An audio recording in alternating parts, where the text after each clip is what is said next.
Well, they do that in single player. They'll jump on each other if there's too many of them in the area. I gotcha. Yeah, they'll kind of push each other through. Yeah. Yeah. Oh, you got desert as well out here as well. You've got everything around here. Yeah. This was an ideal seed I've got, or location in this seed. Is I had a nice forest over here. I had a pine forest off in the distance. No snow, but then I had a desert next to that, and then I've got pretty much a swamp on two sides of me as well. So. Yeah, it's very nice. And then not far in the distance, I do actually have a snow biome, so it kind of worked out.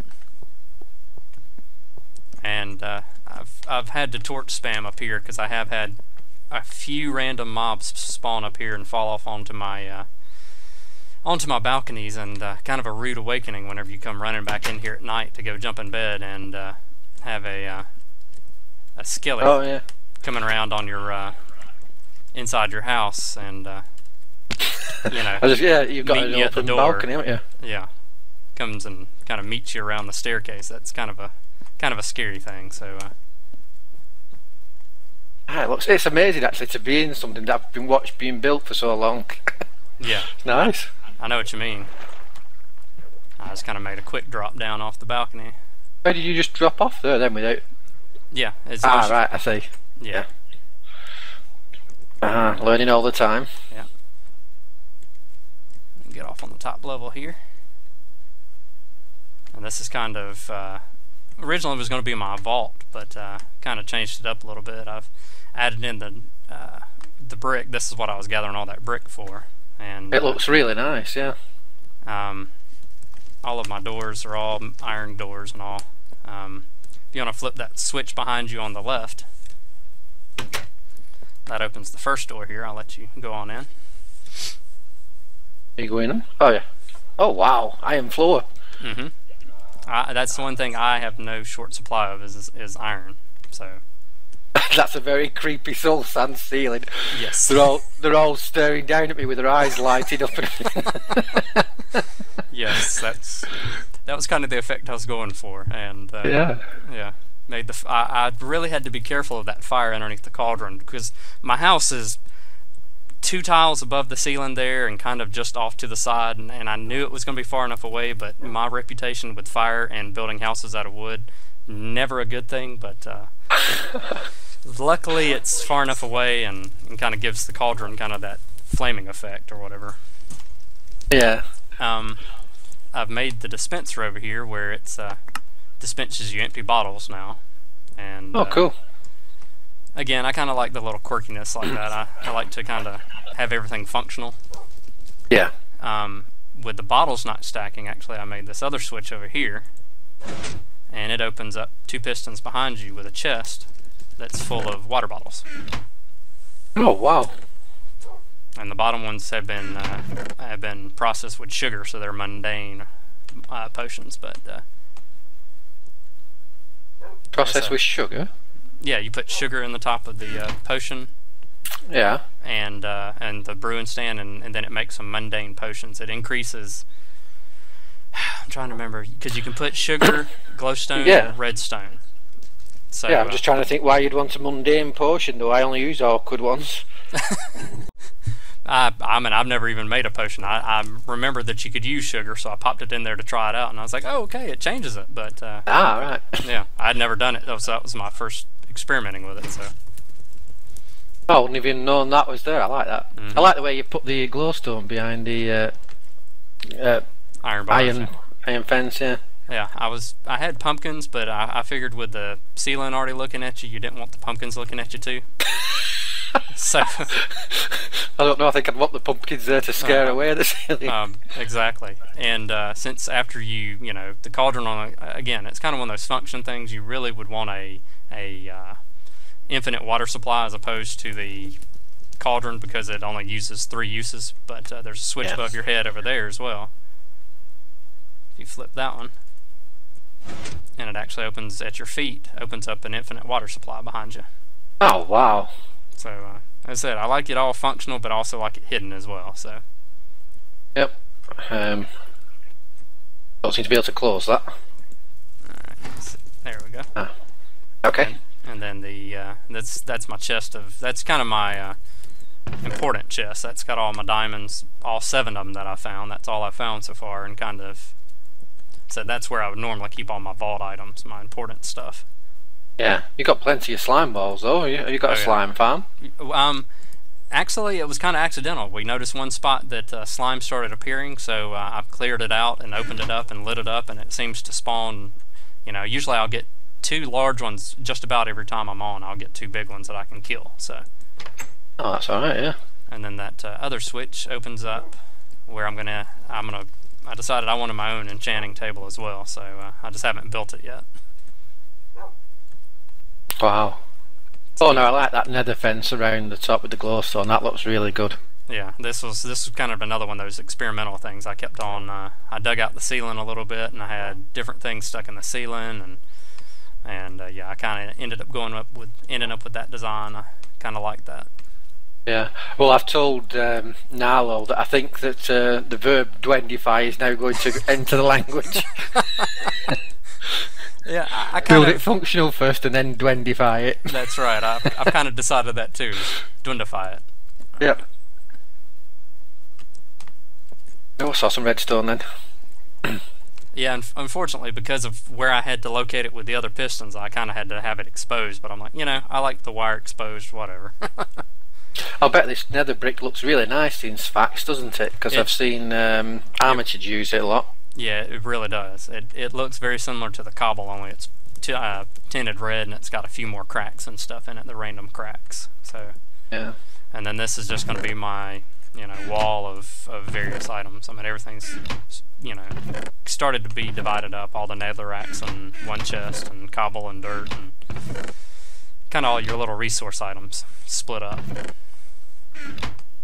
Yeah, I like your method of using the half slabs between them all and everything as well, yeah. Mm-hmm. Yeah, and then the same thing, the pumpkins will be replaced by glowstone when I get some more, so...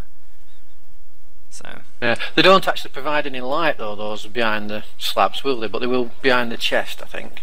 Well, they will actually through the half stones. I was gonna say next time you're on your single player, you play around with the pumpkin. It changes the way that the light is broadcast. I want to say like if a pumpkin produces 14, I think it cuts down to like 10 or 8 right there at the pumpkin if you throw a half slab in front of it. It's kind of neat the way it looks. It's more of kind of a aesthetics than functional. So. Oh right. Yeah. I know you can see the light from it, but it doesn't. I don't know. I thought I'd tested it and it didn't seem to shine past it to me. But didn't seem to. Yeah. No. But yeah, they're the same light level as glowstone. They're still 15, the same as that. Gotcha. I do have some staircases are still transparent, aren't they? As far as light goes. I think so. Yeah, yeah. I've still got. Let's see here. Yeah, I've still got a couple of. Pumpkins ceilings as well that are hidden behind staircases, so that kind of adds some more. Oh, I like that. That's a nice idea. That. Oh yes. Yeah, and I was going to cover the entire ceiling in pumpkins because again they're readily available now that you can grow them, and then put nothing but staircases because you can't see the difference in the staircases. But again, unfortunately, the my redstone wiring's up there, so I kept on breaking my doors and all. And this is actually comes down into some of my the beginning of my abandoned mines. But what I did was I took a location so that I could actually find the skelly spawner as well. So I've made a tunnel that way I can cut back and forth to the skelly spawner without having to go back up through the house and go over to the portal room and all of that jazz.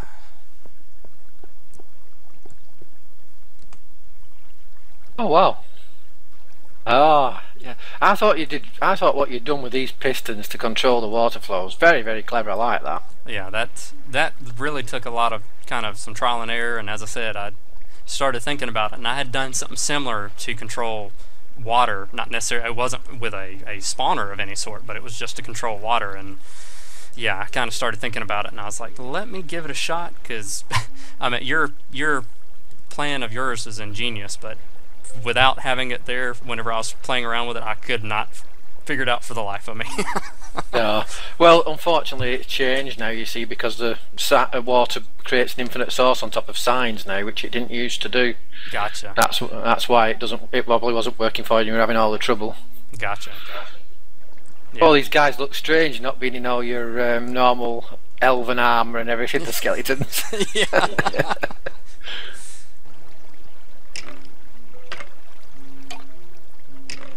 Oh. Flip that switch back over and let them go back to the other side. If nothing else, this will show you kind of the difference in the hit blocks whenever you come over here and try to hit them. You know, in your single player, you could just go tap, tap, tap, tap, tap, tap, tap, tap, and just hit them all day long with their feet, yeah. Yeah. In fact, you might want to take your armor off so you just don't get it damaged as well. Just keep an eye on your health. Right. Because yeah, you pretty much have to like look up in there, and you're not hitting the block at their feet. You're going to be aiming kind of at the next block up, kind of out at their chest. Oh yeah. Difficulty actually hitting him. As I said, yeah, you almost. I mean, you pretty much have to get in their line of fire. Yeah, he's locked on me at the moment, so you can actually. There you go. Because he's locked on me. Yeah. Said yeah. Wow. You got, That's difficult. yeah. But it's easier with a weapon then? Actually, it's easier with. Hang on, here we go. There's you a bow and some arrows. Oh yeah, I've got a bow. I've got one. Oh yeah, that's right. I forgot I'd made you one. That's right. I'll give you back the damaged one. Yeah, see, I use an enchanted one for playing, but and see with that you can just pop them pretty much in their feet with the arrow. I don't know why it's different, but you know. So, you know, because relatively you almost get at least one arrow back for every one you kill. So, you know, the only thing you're wearing out is, you know, a non-enchanted bow. Yeah. So that's kind of what we've done with that. With Keeb's spider farm, you're not short of string 4 bows or anything, are you? You're correct. Yeah, otherwise, as I said, we excuse me, we always would hit them just like you're doing. Keep food in your hand so you could always refill your food, but you know, hit them until you get down to about 3 hearts or whatever, and then you just back up and heal, and the other person would run up and take a swing at it. And of course, Keeb says, "Oh yeah, I never do that. I always use the bow and arrow."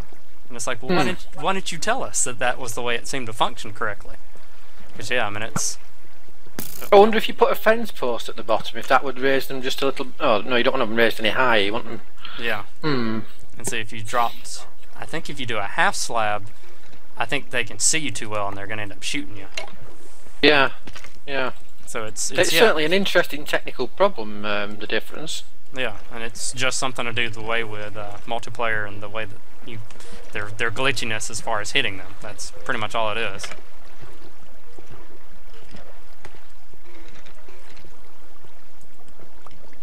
Sometimes you can usually hit through the corners of box, but I gotcha. Doesn't seem to be there. No. And we've opened up the top piece as well and just tried it that way, and then of course you're getting hit by them every single time you know, because they've got open access to just pop you in the face. So. Yeah. So the hit boss must be right up in the chest, then. Yeah. As I said though, it's just about you can just about hit them from down below with an arrow in the feet. As I said, it just seems weird the way it works. Let's see if I aim at his toes, see how that affects it. Yeah. Yeah, as I said, it's just weird. That way you can get a couple of levels of experience as well. I'm already level 5. There you go. I've been getting your experience. Oh, that's fine. I'm sitting on 17 at the moment, so yeah, that's fine. Right. I was just trying to get you some so you could, at least if you wanted to, enchant your items. Yeah. With some level 1s. There you go. Oh, definitely. I'll be certainly farming all sorts of things. Yeah, and I just took the last amount and swapped it back over. Alright. Oh, well, I say that and one more. Must have been in the tube. 2 more. There we go. Yeah. So yeah, and he pretty much leaves it on, so, you know, feel free, you know, if you have downtime, if you want to come on and play around, start building you a house, whatever, I mean, he leaves it on, so. Well, if we can work out an area for me, then yeah, I'd love to do it, yeah. I'll get you supplied with plenty of pumpkins.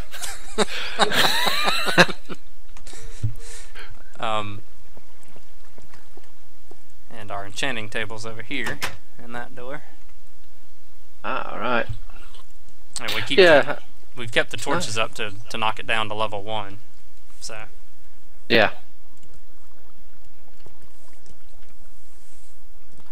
we were putting them up every single time, and then we realized, since that was another cue we took from you, is using the making level 1 enchantments just on your picks and all that. So at least it was doing something, helping out, lasting longer. I like your enchanting table. I've just got Unbreaking 1 and Efficiency 1 on the same pick. That's alright. But alright, from now on I'll have to make sure you're on so you can enchant my items for me. Yeah. That's alright, that, yeah. Just about always I get Efficiency 1 pretty much on every single one. That's about it. Yeah, I find that for the LP I prefer to have Efficiency. In private I prefer to have Unbreaking, as it lasts longer. I gotcha. A definition I didn't realise I'd come to. And this is just a general storeroom here. Anything you could need, want, typically is in here. And in fact, that's that chest next to you there. On the right side, you'll see a damaged bow. That's Narlo's bow that he uses to kill skeletons, and then I usually keep mine down to the bottom left. Oh, right. Yeah, well, you might as well. And yeah, there's tons of string over in this other chest too, so we've got plenty of that if you, again. Oh yeah. Well, lots of bone meal too. That's the advantage of having a skelly spawner. I've been in private. I've just been using the cave spider one, and yeah, I've got thousands of string and spider eyes. But it's bone meal. You want a lot of. Well, I don't know. You only want it to get your farms running, and then once your farms are running, you don't need it then either. That's correct. Yeah. Well, it's good for growing trees and cutting trees down. Yeah, and quick spawning them. Yeah. And this is pretty much set. Yep. In fact, I got a little slime over in the corner over there. I mean, I don't know in that far right-hand corner over here. At least he's bouncing around on my screen. Oh yeah, I can see. Oh yeah, he was up in the roof for me.